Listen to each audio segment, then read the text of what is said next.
And I think we have to appreciate that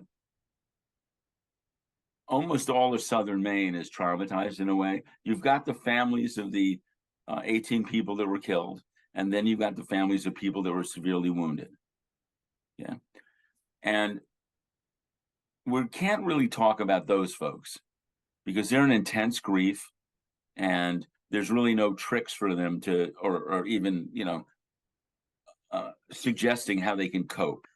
They're just coping and grieving as hard as anyone could grieve. It's horrific. And you start thinking about people that live in Lewiston, live in Auburn, live in the area, and they've been sheltering at home. And these are families, and they have kids very often.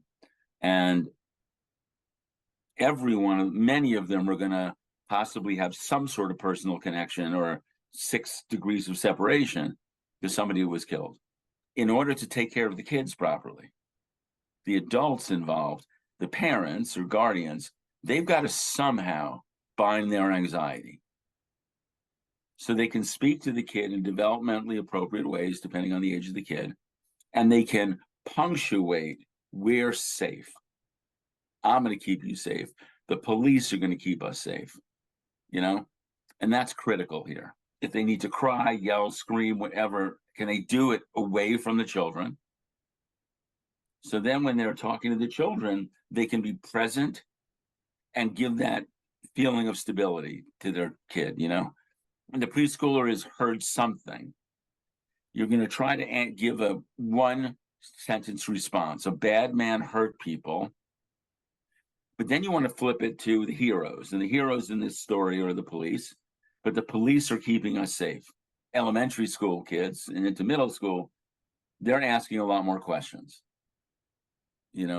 And you got to just be validating because they're going to be scared.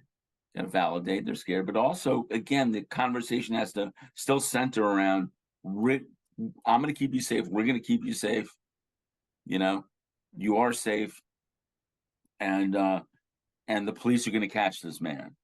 If you think of the concept of snow day, for example, you're going to try to do some special activities with the kids, play with them a little bit, maybe bake some cookies or something, traditionally. Now, not every parent could do that or every grandparent, but this is what we're encouraging families to do. It's kind of like the start of the start of the lockdown. It's really all the focus is on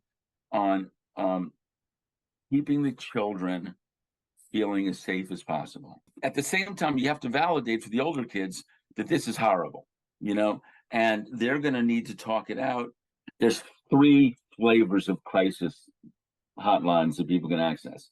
The first one is for people that are experiencing a high level of mental distress, emotional distress, and they really got to talk to somebody. They're afraid that they're going to lose it, or they may be having some suicidal thoughts. Mm-hmm. So that's our standard mental health crisis line. And people just have to dial 988 for that. Then, second, we have a very unique type of crisis line that is manned by people who have some crisis training, but also have lived experience with their own mental illness. And so they're not going to get the kind of calls saying, oh my God, I'm suicidal, help.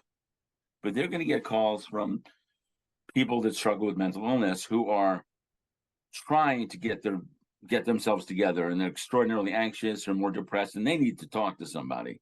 And they need to talk to somebody that understands how this type of experience layered onto a person with mental illness can really destabilize somebody. So that warm line is very successful.